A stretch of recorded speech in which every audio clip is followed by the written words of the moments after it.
A legacy of lifetime.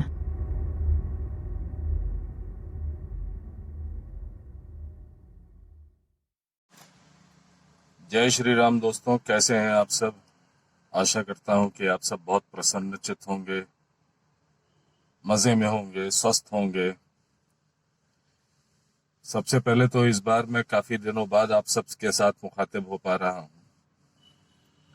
इस समय देश की परिस्थितियों पे, अपने संगठन की विस्तार पे बहुत दिनों तक व्यस्तता रही, इस वजह से आप लोगों के साथ बातचीत नहीं हो पाई। इधर देखा जा रहा है कि हमारे कोरोना काल में देश की जो परिस्थितियां हैं वो और विषम कर रहे हैं हमारे कुछ पड़ोसी। इसमें हमारे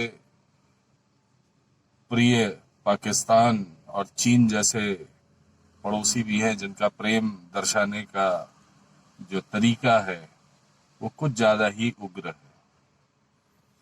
पर विस्मयकारी बात यह है कि नेपाल जैसे छद्म देश भी अब भारत को अपने दूसरे सहयोगियों के दम पे थोड़ा सा प्रेम भाव ज्यादा जागृत कर रहा है।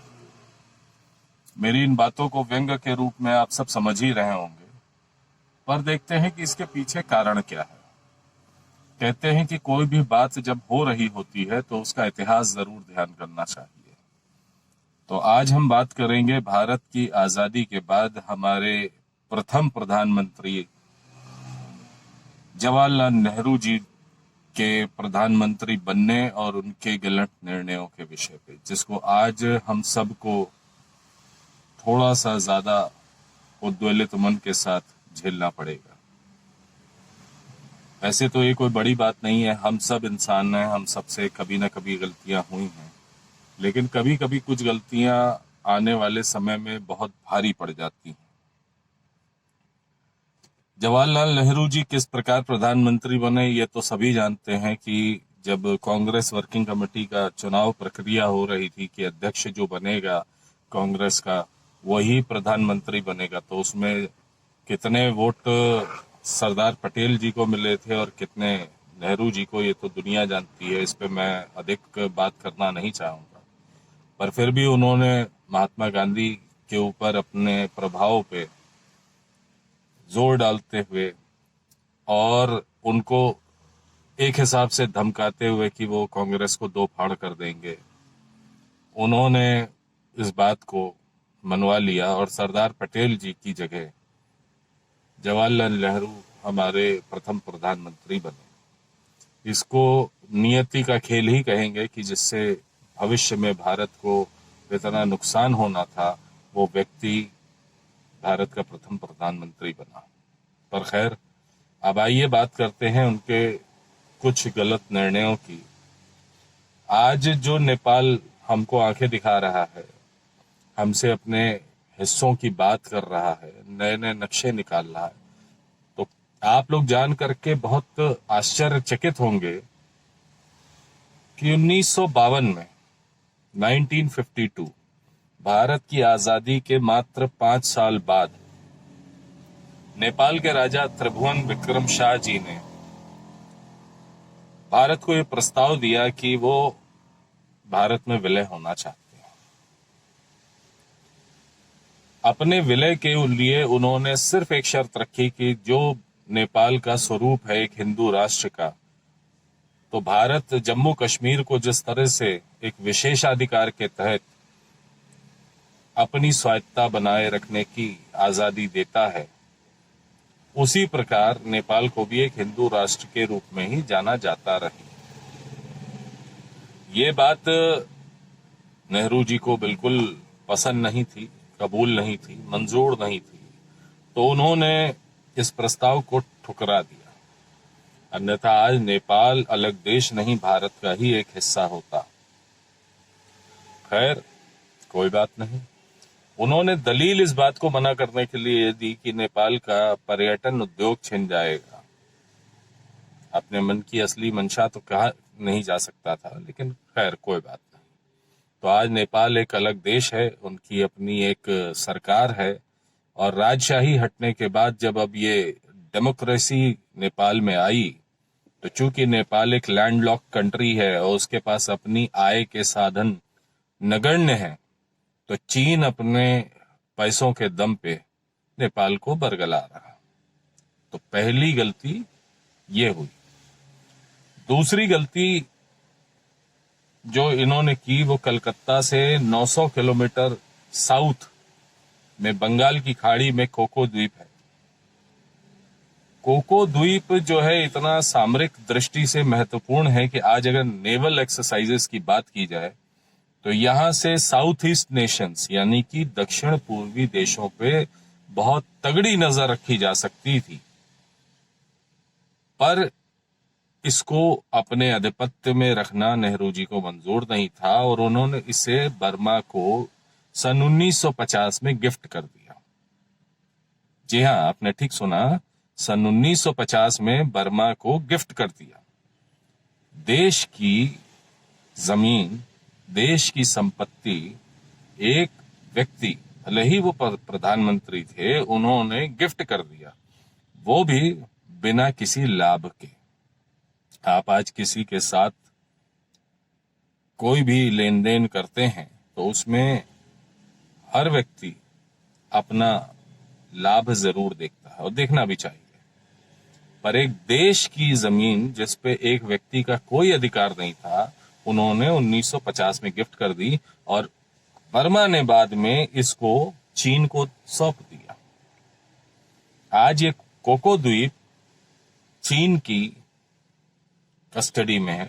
चीन इस पे अपनी इच्छा के अनुसार अपनी नेवल एक्सरसाइजेज, अपने नेवल बेसिस का डेवलपमेंट कर रहा है और दुनिया जानती है, विश्व जानता है कि किसके विरुद्ध चीन का विस्तारवादी मन, उसकी विस्तारवादी सोच क्या है, ये दुनिया जानती है।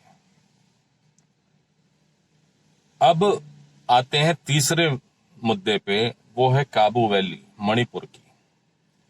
काबू वैली का 11,000 स्क्वायर किलोमीटर, कितना? 11,000 स्क्वायर किलोमीटर्स। ये एरिया इन्होंने, माननीय नेहरू जी ने, हमारे प्रथम प्रधानमंत्री जी ने पुनः बर्मा को गिफ्ट कर दिया, जबकि ये कहते हैं कि कश्मीर से भी ज्यादा सुंदर, नेचुरल रिसोर्सेज, प्राकृतिक संसाधनों से लैस इलाका था और बर्मा ने फिर इसको अपनी पुरानी स्थिति को दर्शाते हुए चीन को पुनः गिफ्ट कर दिया। आज ये फिर चीन के हाथ पे जा चुकी है।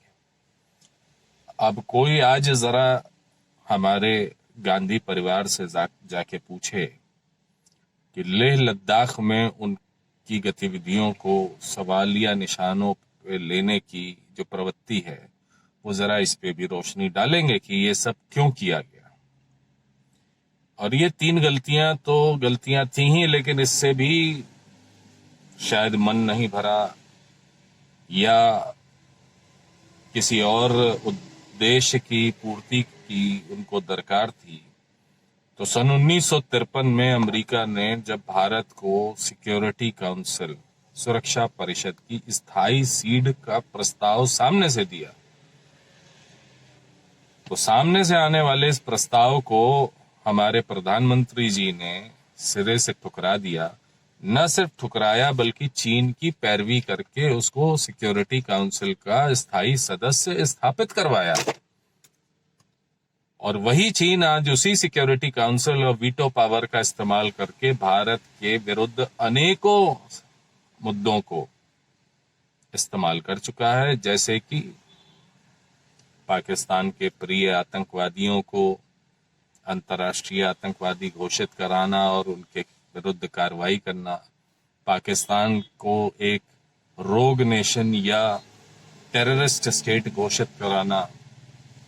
जहां भी भारत के लाभ की बात होती है तो भारत चूंकि चीन को एक कड़ी चुनौती दे सकने की पूरी ताकत और कुव्वत रखता है, तो चीन की मेहनत, चीन का उद्देश्य सिर्फ भारत को न्यूट्रलाइज करने का होता है और इसमें हमारे प्रथम प्रधानमंत्री जवाहरलाल नेहरू जी का असीम सहयोग चीन को आज भी प्राप्त हो रहा है। उनके गलत निर्णयों का सहयोग आज भी चीन को प्राप्त हो रहा है। तो कृपया करके आप सब लोग आज जो भी सरकार निर्णय ले रही है उसका आंख बंद करके विरोध करने की जगह इतिहास को साक्षी मानते हुए, इतिहास को जानते हुए, पढ़ते हुए जरूर इस पे ध्यान दें और सरकार का, देश का भविष्य में सहयोग करें। मैं भाजपा समर्थक कतई नहीं, मैं देश समर्थक हूं। आज अगर नरेंद्र मोदी जी देश के लिए कोई निर्णय ले रहे हैं तो मेरा उन्हें सहयोग होगा। यही नरेंद्र मोदी जी यदि कोई गलती करेंगे और इसी प्रकार के कोई निर्णय लेने की चेष्टा करेंगे तो मेरा विरोध भी उन्हें झेलना पड़ेगा। मैं 130-140 करोड़ की जनसंख्या वाले इस देश में एक मामूली सा नागरिक हूं, लेकिन अपने संविधान द्वारा दी हुई अपनी दायित्वों को निभाने में अपना कर्तव्य समझता हूं और ये समझता हूं कि कई बार चुप रहना ज्यादा घातक होता है। तो मैं अपना फर्ज पूरा करता रहूंगा, आप सभी के माध्यम से संवाद को, अपने विचारों को प्रकट करता रहूंगा। सरकारों की शक्ति के आगे हर व्यक्ति बौना होता है, पर ऐसी उम्मीद करते हैं कि भविष्य में अब ऐसी कोई सरकार किसी भी पार्टी की नहीं आएगी जो देश को अपनी संपत्ति समझते हुए उसकी संपत्तियों का आदान प्रदान, लेन देन इस प्रकार करे। जय हिंद, जय भारत। पुनः मिलेंगे, जल्दी मिलेंगे एक नए विषय के साथ। नमस्कार।